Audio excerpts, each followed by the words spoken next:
time I'm going to say this, that when you're truthful and honest with yourself, when you don't lie to yourself, then you don't lie to the Creator or God, and then you don't lie to people when you talk to them.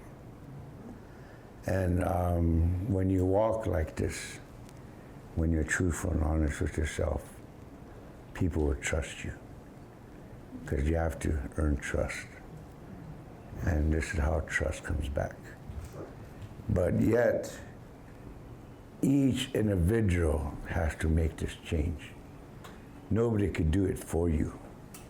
Only you could do this, because nobody could walk in your shoes but you.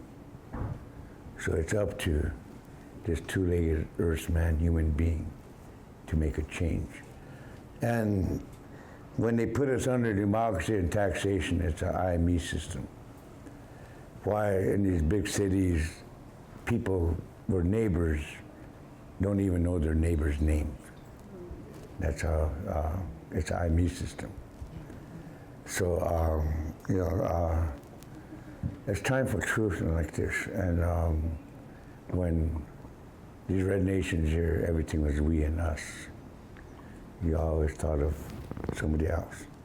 So by being under this system that they put us under, if you're going to think of others, think of our grandmother Earth, Unchimaka, that we walk on her every day.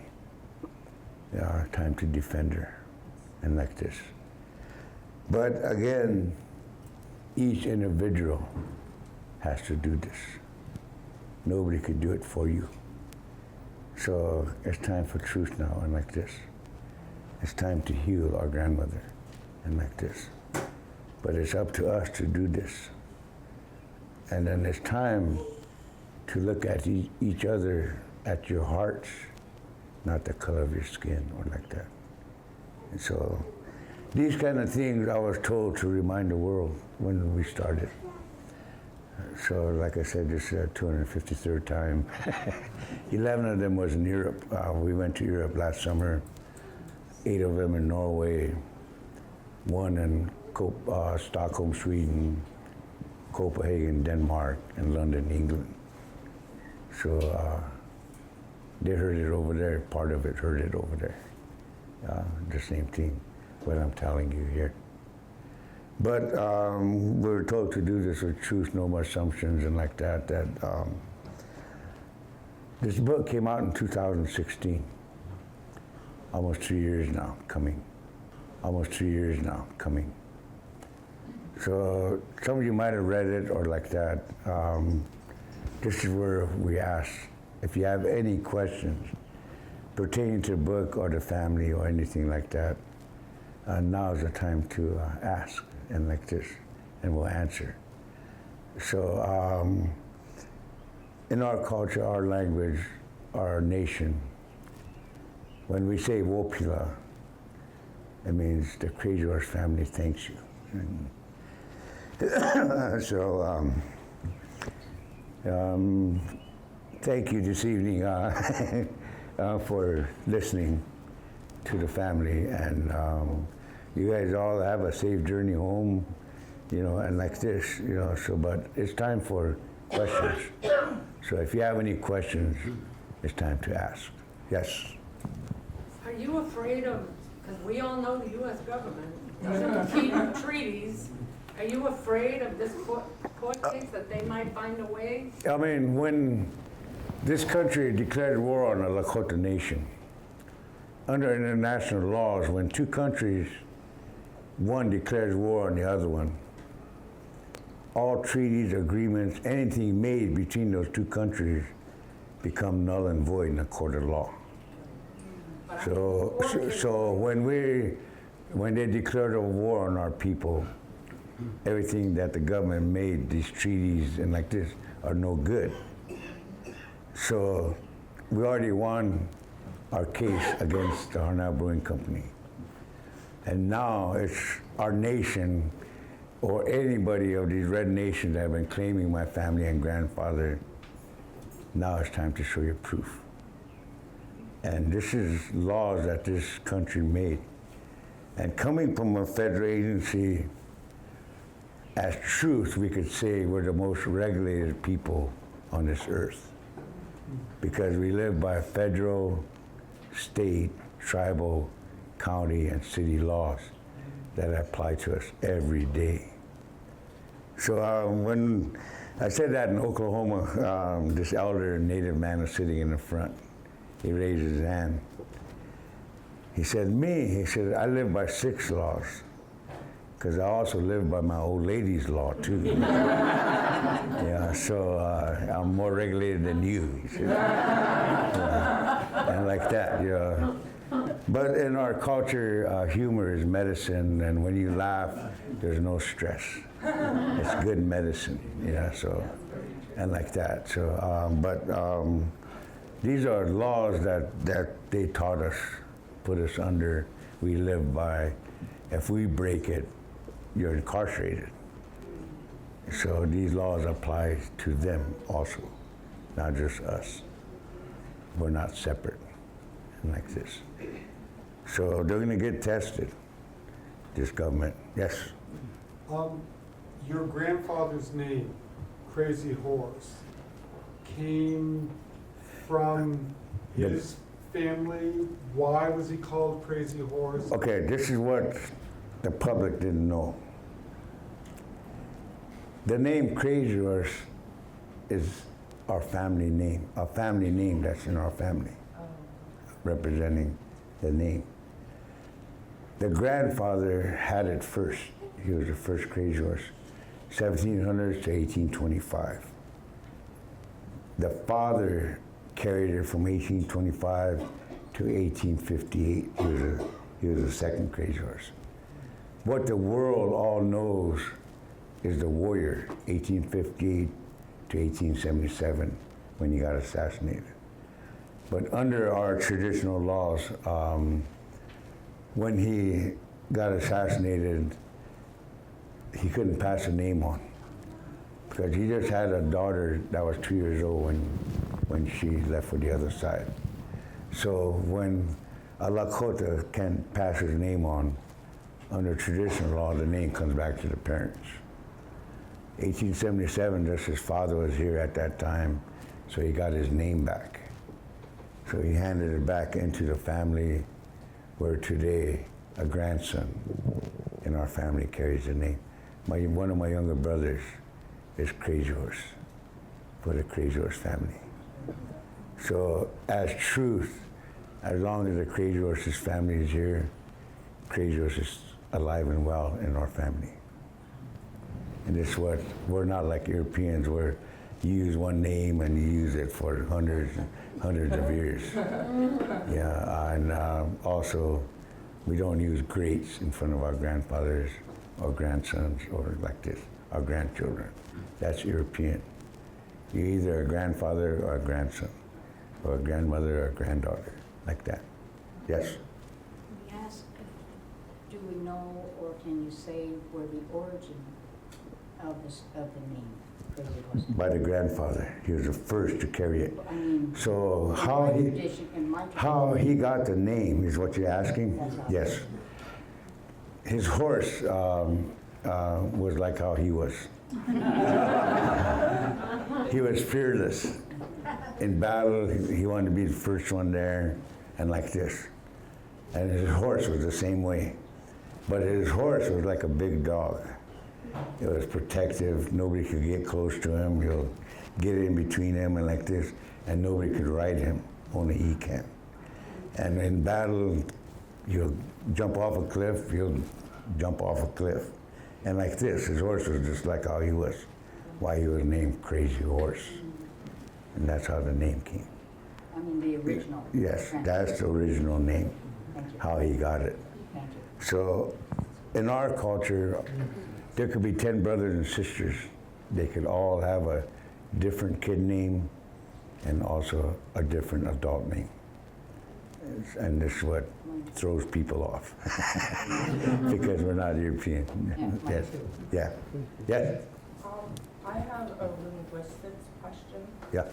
So I know that each tribe has a different language Yes. and all that. So what my question is, when they had to trade, how would they communicate?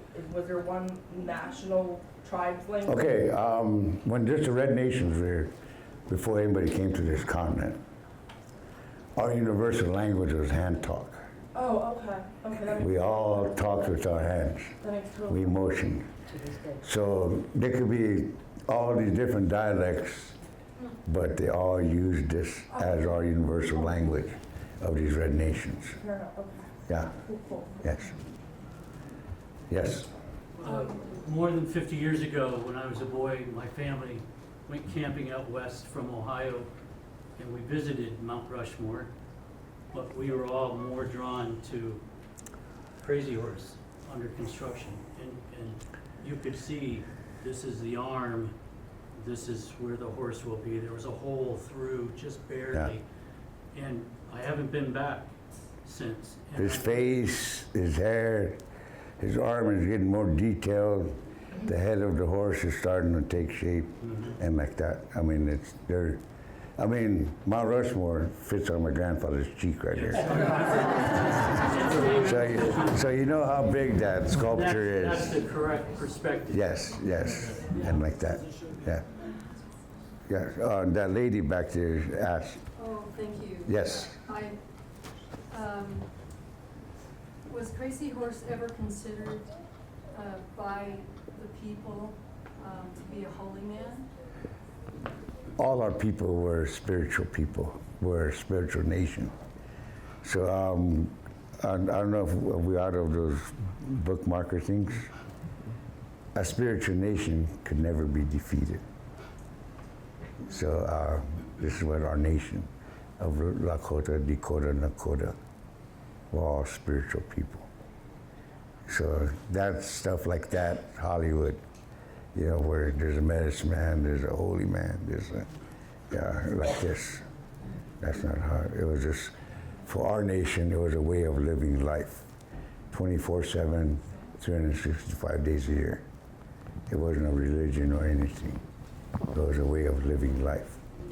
And this is how we walked on this earth, without the 7 English words, and like that.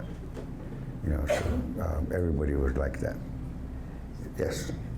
Earlier about Wounded Knee, about it being originally a battle, but most of us in the history know that it was a massacre.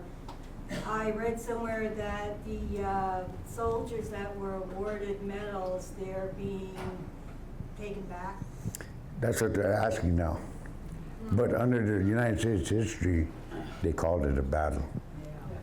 You know, and then like Groton and Fetterman fights, which were battles, they called it a massacre. Because, because they were soldiers. They had guns, they had sabers, they had rifles, they had artillery, and they were trained to fight. And when they lost, they called it a massacre. And like this. So a lot of corrections for our nation is coming. And like this. And yes. Huh? Do you have the books here? Yes, up here. So when we're done, and we'll sign them when we're done. And like that. So, yes. We were at the Crazy Horse Monument. Yeah. And what we learned, one of the things that we had heard is that not all, that there's some criticism of Native peoples to have this monument the way it is. Can you comment about it? That's assumption. All the books written say he's no Oglala. That's not what he is. They didn't know that Kozak met with our family because he was supposed to tell nobody. And then where our family was in hiding. So 2001, now we could tell the truth of how that mountain came to be and like this. Yeah, so I have a shirt like that too. That's Crazy Horse Memorial. Yes? So it sounds like this is taking a very long time. How difficult is it for your family to keep going year after year, waiting for? I mean, my grandfather waited 124 years to tell who we are. So we have to learn how to wait, called patience. They were patient for 124 years. So we just have to. But they can't stop truth.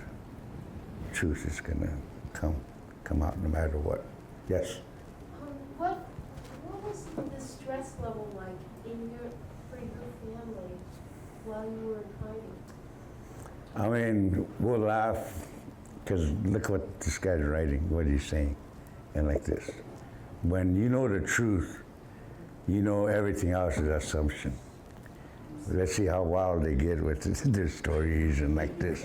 So we weren't, but to listen to this stuff and then to walk away, where now, show me your proof, what you're saying, and like this. When the real family stood up and like this. So, it's, and this is where, because we were told to do this with truth, that as truth, a second ago is already in the past. You can't turn time back, because it already happened. And this is where what we could control is now in the future, is what we can control. So this two-legged earthman human being, now it's time to, now and the future, think of that and like this. Because a second ago is already in the past and like that. We got 15 minutes left. Oh, okay. So this is where I always say that under democracy and taxation that they put our nation, if you think you own something, land or whatever, try not paying your taxes for 1 year. They'll come and foreclose you and give it to somebody that will pay these taxes. So as truth under democracy and taxation, you don't own nothing. As truth, like this. But I guess we only have 15 minutes left, so I guess that was the last question. Yeah, but it's time to get books and sign, and we also do sometimes, we're willing to take pictures and like this and stuff. So, but also this world, when they talk, sometimes they ask us about DNA. So when the Smithsonian returned some hair that was taken in 1890 from Sitting Bull, when they returned it to his grandson, they took this hair to Copenhagen, Denmark, to one of the leading DNA experts of the world. And when they did the DNA on that hair and did his grandson's DNA, it matched. That was his grandfather's hair. But this person that did the DNA, he said, I did the DNA of this world. And the Asian, the African, and the Caucasians all came from Europe, their DNA. These red nations here, their DNA is unique because you can't find it anywhere in this world but where they're at today. So when I heard my grandfather say we walked with the dinosaurs, they didn't lie to me. That's how long our people have been here, and like this. But with the exception of 2 tribes, their DNA has some Asian DNA in it, and that were the Hopi and Apache. So they're the ones that came across the Bering Strait, and up there, there's the same DNA of the Apache is up there in Alaska and like that. But this is a leading expert, one of the leading experts of the world of doing DNA. But you do DNA when you don't know who you are. But when you know who you are and could prove it under the federal law and like this, you don't have to show your DNA because you know who you are and they know who you are. But when they don't know, that's when they do these DNA and stuff. But I guess, so thank you very much for listening to us. Thank you for coming. You guys all have a safe journey home. Thank you.